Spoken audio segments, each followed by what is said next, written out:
A labor coalition demands jail time for politicians and contractors involved in the flood control scandal. The sentro ng mga nagkakaisa at progresibong manggagawa says the billions plundered by these individuals come from the people's hard-earned money, and they're seeking representation in the investigation of this latest corruption controversy.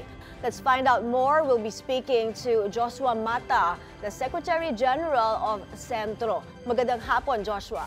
Thanks for joining us. Magandang hapon po at maraming salamat sa pag-imbita ninyo. All right, Joshua, your sector is seeking representation in the ICI. Workers are demanding the power to investigate the flood control mess. Sa tingin ninyo, sino ang dapat na mailagay sa Independent Commission on Infrastructure? Doon sa hanay ng mga manggagawa, particular sa sentro at sa koalisyon na pinabibilangan nito sa nagkaisa, nananawagan kami na dapat ay merong sectoral representation ito. Dahil ang nilustay na pera ay pera ng mga manggagawa, mahalaga na may mga manggagawa, may representative na manggagawa sa ICI. But more than yung usapin ng representation, ang crucial sa amin talaga ay yung kapasidad at kapangyarihan ng ICI na mag-imbestiga. No, at alam natin na kapos yan sa ngayon dahil ito ay resulta lamang ng isang executive order, kung kaya't napakahalaga kung gustong i-demonstrate ng gobyerno natin ang seriousness nila talaga, no, na maimbestigahan ang anomalyang ito, dapat ay itulak na ng Malacanang na ma-certify as urgent yung panukalang batas na magbibigay ng mas maraming ipin, na mas malakas na ipin dito sa ICI para talagang tuloy-tuloy ang investigation natin.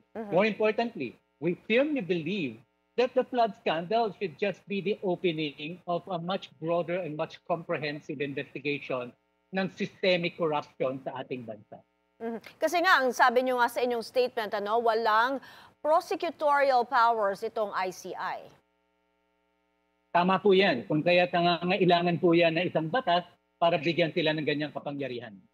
All right, so the other members of the ICI, former DPWH Secretary Babe Singson, Rosana Fajardo of SGV, and retired Justice Andres Reyes heading this independent body, satisfied ba kayo dito sa composition so far?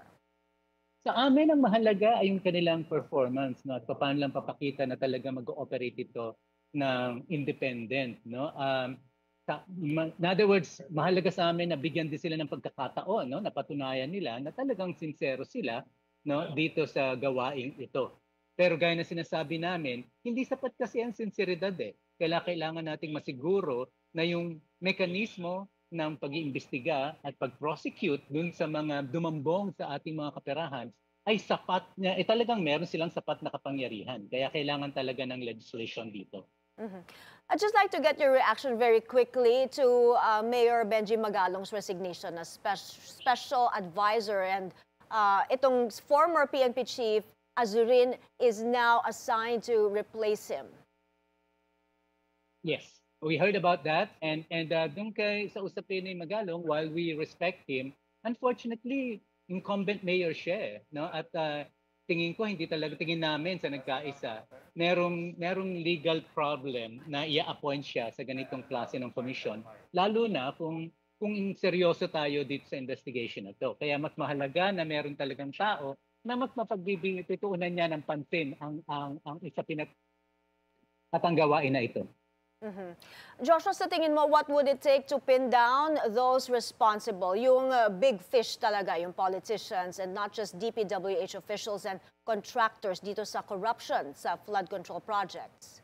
To be honest, I really think na marami na tayong sapat na mga ebidensya para talaga kasuhan na ang ilang mga legislators na nadawit na at may matibay na ebidensya naman na pinapakita sa atin doon sa mga hearings na nagaganap, no? Kaya tingin namin magandang simulan na yan para ma-demonstrate talaga ng gobyernong ito yung kanilang seriousness, no, na gawin ito, no?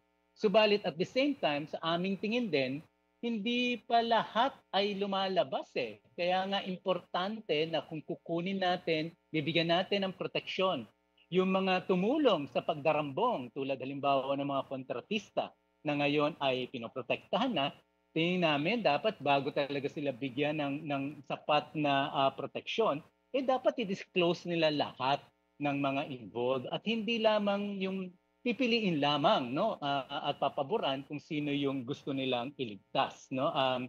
So it has to be a much more honest, no, na revelation ng nalalaman nila na makakatulong ito na para makatulong talaga sila, no, sa pag root out ng problema natin. Mhm. Remember, corruption is not about this kind of corruption is not about just the personalities na involved, whether ito yung mga elected officials o ito yung mga officials sa ating gobyerno, no. Let's not forget na the whole thing happened simply because the state has been captured, no, ng mga ilang mga nasa kapangyarihan, and they were able to bend yung rules ng estado to accommodate yung kanilang pandarambong. Kaya kaya kailangan talaga nito ay masusing mga witnesses na magbibigay hindi lamang ng sino yung talagang involved, kundi paano talaga nila na-game yung sistema natin so that we can actually root out corruption. At dapat kumpleto na yung storya nila, no, before they're admitted to witness protection. Tama po yun. Tama po yun. Lalo na't na-warningan na tayo, no, ni Mayor Vico na yung iba sa kanila talagang merong may pagka-pathological liar daw eh. At ako naniniwala ako kay Mayor Vico, no, kami sa labor movement. Naniniwala kami sa sinasabi niya. Kaya napakahalaga na bago natin sila lubusang tanggapin para protektahan, i-divulge muna nila lahat ng dapat nilang i-divulge. Right. Dito sa flood control funds for next year, these were reallocated, I understand, sa DSWD. Ano? Sa tingin ninyo, anong ahensya pa ba dapat mabigyan ng pondo kung tatanggalin sa DPWH? Naku, napakarami po. No? Para sa manggagawa, unahin na natin po halimbawa sa usapin ng kalusugan. We know na binalik ng Pangulo natin yung 60 billion na kinuha nila noong 2024. Pero hindi pa nila naibabalik yung budget na dapat tinanggap ng PhilHealth this year. Di ba, ziniro nga nila yung budget this year. And not to mention, there are also billions na dapat tinanggap ng PhilHealth in many years na galing sa sin taxes na hindi naman binibigay ng gobyerno. So dapat ibalik lahat yan sa kaban ng PhilHealth. Hindi pa natin pinag-uusapan yung pag-imbestiga ng mga ninakaw sa PhilHealth nung panahon ng COVID, ha? Iba pa yon. Dapat maibalik din yon.